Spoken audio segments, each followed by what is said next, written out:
The Chewbacca is a hook-up craft fur baitfish tied on a jig hook. It is a shameless knockoff of Dave Pinczkowski's Bad Hair Day. I was introduced to the Bad Hair Day by Tom Larimer of G. Loomis while spay fishing for bass on the St. Johns River outside of Orlando. Tom caught fish, I didn't. A recipe for the fly can be found in the video description. Make sure that when you choose craft fur, you get the really long stuff. The shorter varieties will not work. You'll also need to use one of the hooks listed in the recipe or something very similar. Slide a bead onto the hook with a small opening towards the eye of the hook and push it to the front. Put the hook in your vise and start the thread.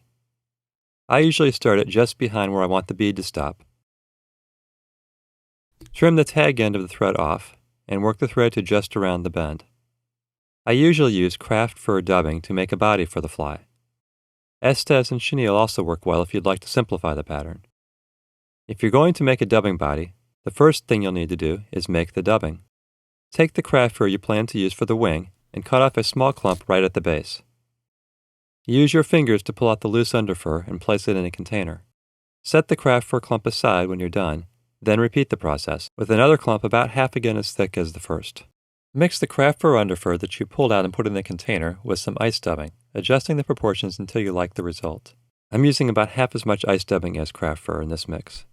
I mix by putting the whole wad of material together, pulling it apart, putting it back together, and pulling it apart again.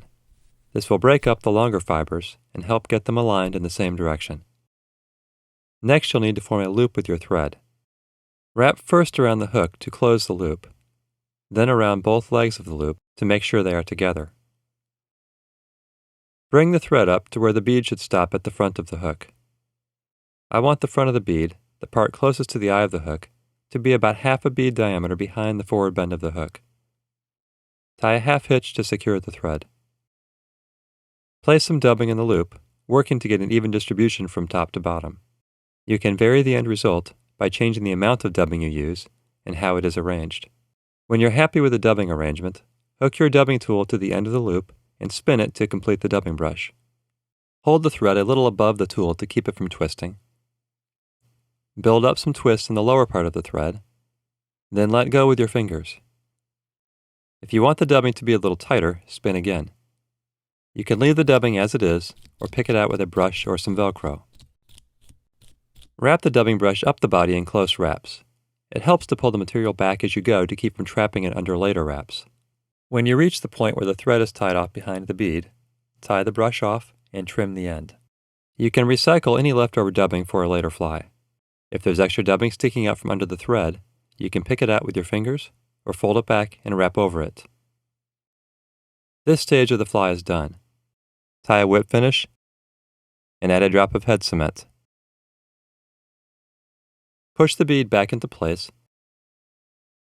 Bring the thread around the bead and start the thread again in front of the bead. Wrap in front of the bead to hold it in place, then tie a half hitch. Cut a clump of white bucktail and pull out the underfur and short hairs.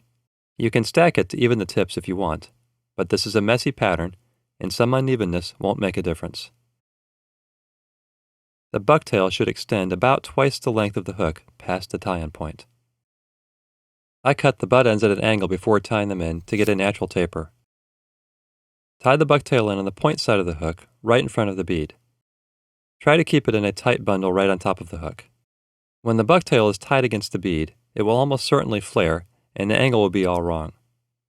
This is easy to fix by posting the bucktail.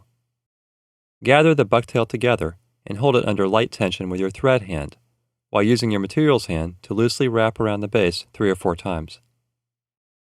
This is the same technique used to post a dry fly wing, but on a much larger scale. Tighten down to pull the fibers together and forward, and add some locking wraps right in front. The bucktail will help the fly ride hook point up, maintain the overall shape of the fly, and also acts as a weed guard. Now it's time for the craft fur. Take the smaller clump you cut when you made dubbing and place it just in front of the bucktail with the butts facing back and the tips extending past the eye of the hook.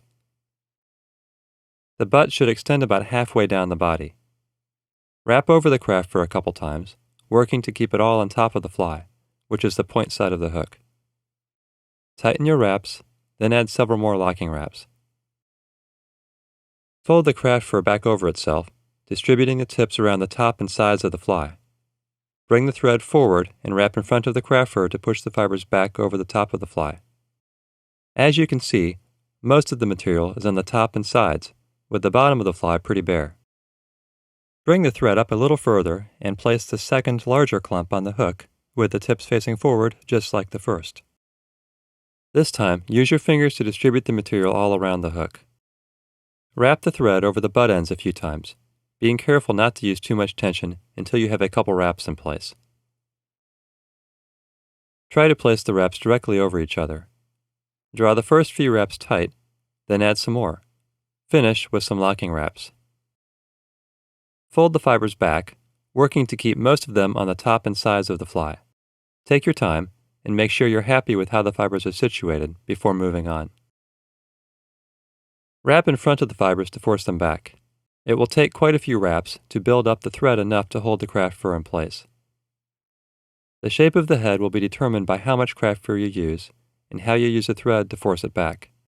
I like to have a full head, which will help the fly push water and give it a lot of motion. Pull the fibers back and out of the way and tie a whip finish. I like to use 2 4 or 5 turn whip finishes. Trim the thread off when you're done. Then pull the fibers back again and add some head cement. You can trim off any stray fibers that seem out of place, especially along the belly. This is supposed to be a messy fly. Unless I've got a lot of extra material along the belly, or the fly feels uneven, I don't usually do any trimming. The Chewbacca can be tied in any color you choose, with beads of different sizes and materials to change the sink rate. It works well for anything that eats larger baitfish. I've used it with great success on largemouth bass, redfish, baby tarpon, snook, and plenty of others. Because it is tied on a jig hook, rides hook point up, and the wing acts as a weed guard, it usually comes through structure without hanging up. It is one of my favorite patterns for picking apart mangrove edges and casting along lily pads. Thank you for watching. If you enjoyed this video and would like to see more like it, please hit the like button and subscribe to our channel.